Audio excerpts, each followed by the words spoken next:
আসসালামু আলাইকুম। আমাদের আজকের ভিডিওতে আপনাদেরকে স্বাগতম। আজকে আমরা দেখব যে স্কয়ার ফার্মা শেয়ারটি সামনে কত দূর যেতে পারে। স্কয়ার ফার্মা বাংলাদেশের একটা স্বনামধন্য স্টক। সবাই এই শেয়ারের প্রতি আগ্রহী। আমরা যদি এই শেয়ারটির বিগত বছরগুলোর স্টক ডিভিডেন্ড দেখে থাকি তাহলে দেখব যে ক্রমান্বয়ে সেটা বৃদ্ধি পেয়ে চলেছে 100%, মানে 10 টাকা, 10 টাকা 50 পয়সা, 11 টাকা, 12 টাকা। কিন্তু তাদের ইনকামও বৃদ্ধি পেয়েছে 27 টাকা, অর্থাৎ 27 টাকা ইনকাম করে সে আমাদেরকে দিয়েছে 12 টাকা। তার মানে অর্ধেকেরও কম, 50%-এর চেয়েও কম ডিভিডেন্ড দিয়েছে। এরপর আমরা দেখব কতগুলো শেয়ার আছে স্টকটির। 88 কোটি শেয়ার রয়েছে স্টকটির।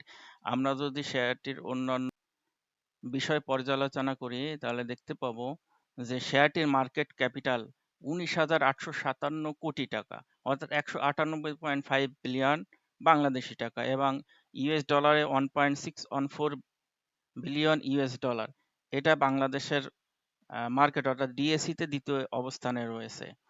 বর্তমানে 24 টাকায় 19,857 কোটি টাকা। যদি শেয়ারটির দাম বৃদ্ধি পায়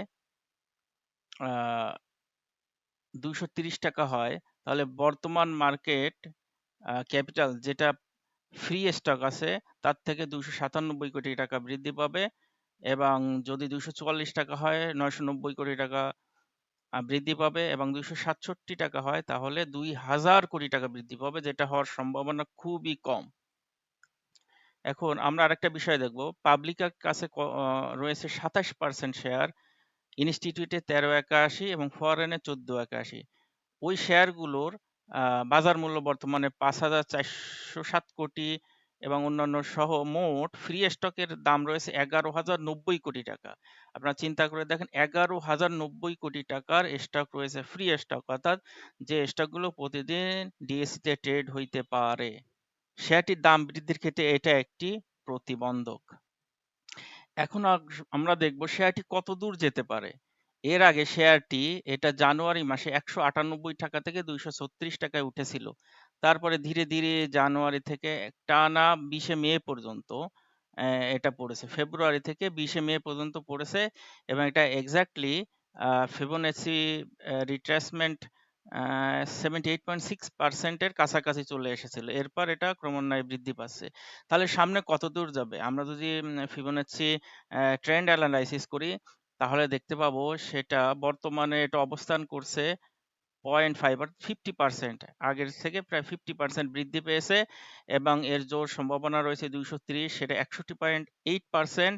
আর সব থেকে বেশি সম্ভাবনা হলো এটা 229, 236 পয়েন্ট, 78.6%, এবং আমার ধারণা এটা 244.1 টাকা বা 244-45 টাকায় যাবে।